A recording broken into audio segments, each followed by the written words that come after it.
Hello my friends, and welcome back to my channel. Once again, taking a stroll behind the pastures here at the Woodline just to see what's happening. We have gone from summer to fall in the blink of an eye. And when I say that, I truly mean it was literally 90 plus degrees Fahrenheit with high humidity, and it dropped to 60 plus degrees Fahrenheit, 66, 67, with no humidity.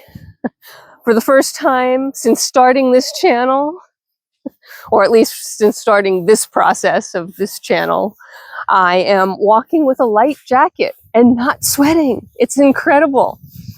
But, you know, when we have these strange fluctuations in temperature, especially at this time of the year when the younger animals are setting out on their own, birds are migrating, the older animals are tucking in, you know, and getting themselves prepared for winter. This type of blip can really throw them into a tizzy. And that's why we do, you know, egg donation, so to speak, at this time of the year. You know, the chickens, the ducks, that are the only ones still laying, and those eggs will be brought back here and given to the wildlife. It helps supplement them a bit. It helps for them to have just a little extra ease of food, because, you know, when it gets colder, the small animals that they feed on, the other food sources do sometimes tend to dry up. Even the toads and frogs, and we have a ton of them this year, have, you know, they go into a little bit of a hibernation. It's not really hibernation. Brumation is the technical word for those that are interested. But, you know, it just gives them a little boost. We're going to get back to ridiculously hot temperatures. We are not done with summer yet. Not here in New Jersey. But we are, for the moment, into fall, hard fall, right? Like this would be temperatures that would typically be end of September, and we're in mid-August. So yeah, a little weird. It happens. They're calling for an absolutely ridiculously awful winter.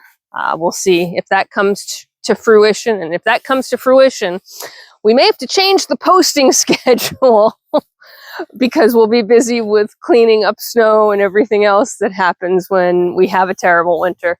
We haven't had one in a while, so I'm hoping that they're wrong. A couple of snows are nice, but, you know, when it piles up and becomes feet and feet, not so much.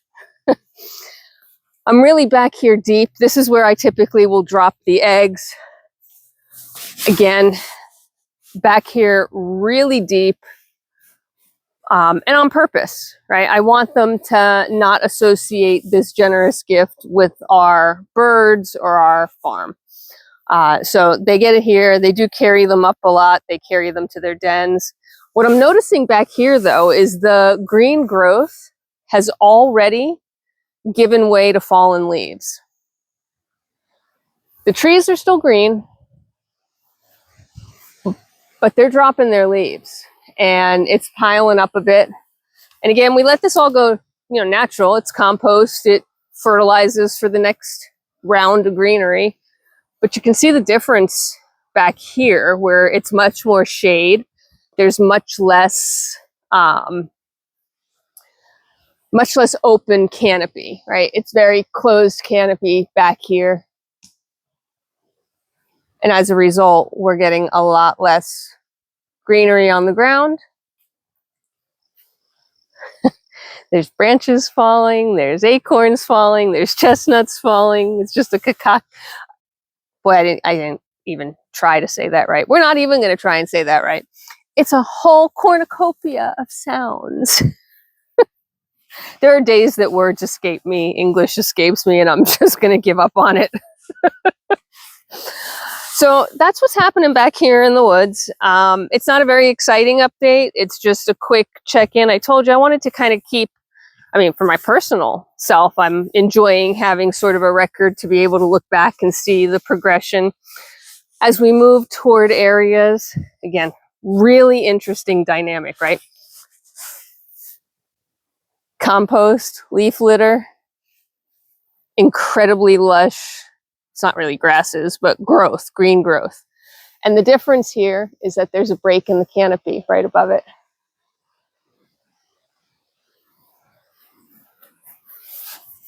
Hopefully you're hearing the wind sounds. I'm hoping that my microphone is not picking up any jacket noises, because that would be awful. And if it is, I apologize and I'll correct it for the next one. I don't think it is. I hope it's not. And I'm really hoping it's not catching too much of the wind noise. But there is some, for sure. That's what's going on. Once again, we're kind of in a more of a compost situation, and we're headed to more of a greenery situation. And why? Well, the canopy is wide open here, right? So I do enjoy watching that, seeing what's happening back here. We have got to clear some, it's not brush, it's trees and branches. So this whole mess here has fallen down. And wouldn't be a big deal. In fact, it almost became an extension of our barrier, except that it's blocking our logging trail around to the back of the pastures, the bottom of the pastures, I should say. So all of this has to move. We'll get some equipment back here eventually when the ground is firm. So that's more cold weather activity. Get this moved. It'll be added to this natural barrier. You know, we're not going to get rid of it. We do burn some wood, but we don't really take a lot from the woods. We give back what we can, and open up that road again. It's not really a road, logging trail. There's definitely trees down here that will just get left. We've had a lot of storms this summer, a lot of really severe storms this summer. So there are trees down. I don't know if you can see this one. It was a pretty big tree that came down. It's not blocking anything other than perhaps changing the direction that the deer have to go through. And it will eventually just become part of the landscape. You can see, it was not a healthy tree, clearly. And it is down, and it's already starting to get taken over by nature, and we're going to let that happen. So we don't take much from the woods. There's no need to, right? We let the woods take care of themselves, and we maintain what we need to maintain. I did tell you we had our woodland survey several weeks ago. Of course, we passed with flying colors because we do maintain the woodlands in an appropriate manner with the state. We do check, right? One of the things we have to do is make sure that all of our trees, that even if the trees are dead and dying, they're fine as long as they're not bug infested with anything terrible. Around here, we have an invasion of ash borers that are killing our ash trees. So if we have any trees that have ash borers, we have to drop them regardless whether they're dead or not, just to prevent spread. You know, that kind of stuff is what we do. If a tree has just naturally reached the end of its lifespan, then it falls when it falls, as long as it's not jeopardizing anything, any structures, any people. It's woods. It does what it does. Then we're back at the end of sort of the natural barrier that we've put up. We're starting to hit the pastures again. And that's about it. Just a beautiful day to take a stroll. The boys are starting to come out. There's Thorn and Phineas.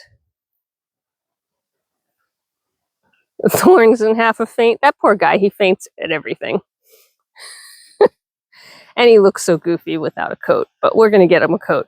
I don't know how many years it's going to take to get him a coat, but he's going to get a coat. And I think we'll cut it off here. I hope you're having a fabulous day wherever you are in this world. Take care of yourselves. Take care of each other. Be kind, and I will see you at the next one. Bye for now.